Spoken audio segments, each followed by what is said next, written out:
All right, Pops, shockwaves in the car market, the state of the American economy and our personal economies, like individuals, it has changed drastically. And TrueCar recently did some research that is highlighting the way that economy, macro and personal, is Yes. impacting the way consumers are shopping for cars. Lots of interesting insights from this TrueCar report, Pops. The TLDR, for those of you who want the too long didn't read, cars are too expensive and people want cheaper options, right? Go figure. And if I'm not mistaken, that's one of the things you and I have been talking about for months and months and months now, that the car manufacturers are not taking into consideration what the actual buying public wants.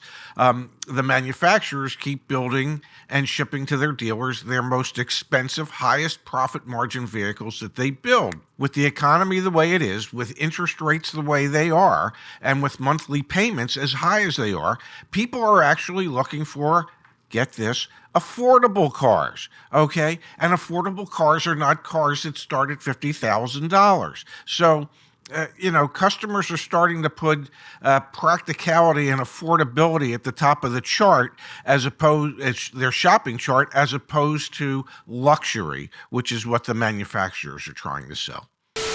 Hey, you can get 25% off with our car buying help just by saying Gold 25. And Dad, good news. You can also save $100 on an extended warranty. Use Gold 100. Offer ends at the end of the month. Happy St. Patrick's Day. Yes, saving of the gold for everybody concerned.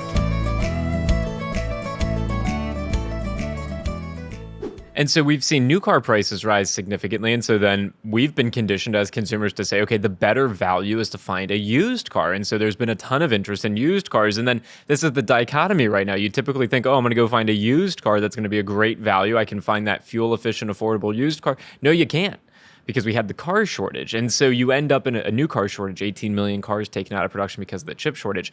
So you end up with all these people who would think about buying a new fuel efficient Toyota Camry, Honda Accord, etc., but they can't find one at a reasonable price point. So then they're looking into the used market, and then they're realizing that the used ones cost about the same as a new one. It's creating a bit of a vicious cycle here, and the only real solution is obviously for supply to increase and demand to go down. And not only is it a vicious cycle, but in many, many cases, people are actually financing that pre-owned car for a longer term than they would a new car in order to keep the payment affordable. They're not taking into consideration the total amount that they're paying for the vehicle. All they're taking into consideration is to what that monthly payment is.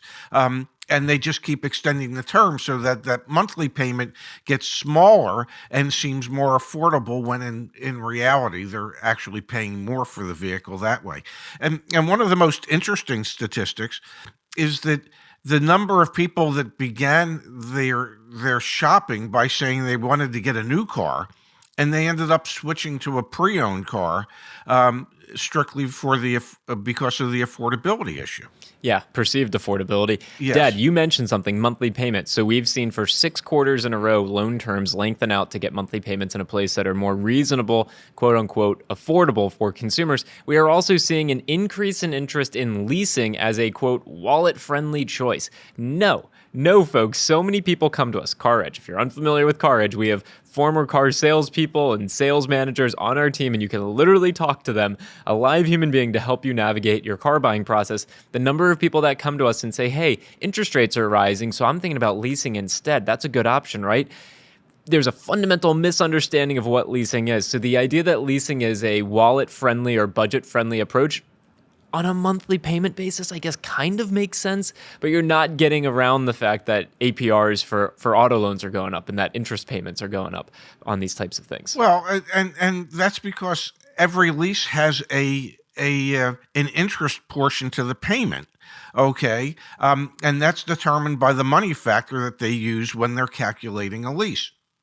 So if normal interest rates have gone up, guess what? So have the money factors for leases. Now, some of the manufacturers out there, Toyota, for example, has said, you know what? We have to get back into the leasing business.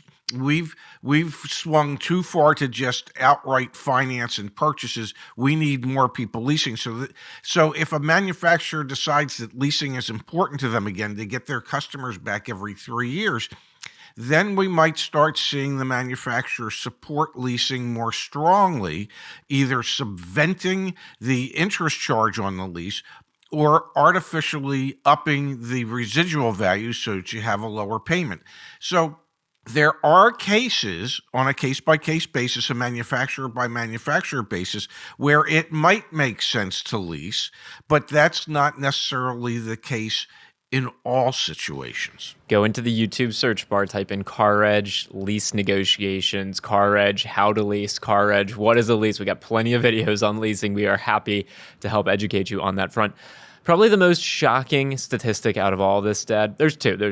The fact that 8 out of 10 shoppers have a budget over $50,000 blows my mind. And honestly, the fact that 3 out of 4, 74% are considering an electric vehicle as their next purchase, those are unrelated to kind of the economic factors that we've touched on. But I found them, I mean, obviously the budget over $50,000 is economic, but the fact that 3 out of 4 shoppers are considering an EV, I found that to be fascinating. That's a sign of the times. We are definitely moving towards electric vehicles. It is. Now, the more interesting statistic would be what's the percentage of that 75% that actually end up with an electric vehicle or an alternative fuel vehicle.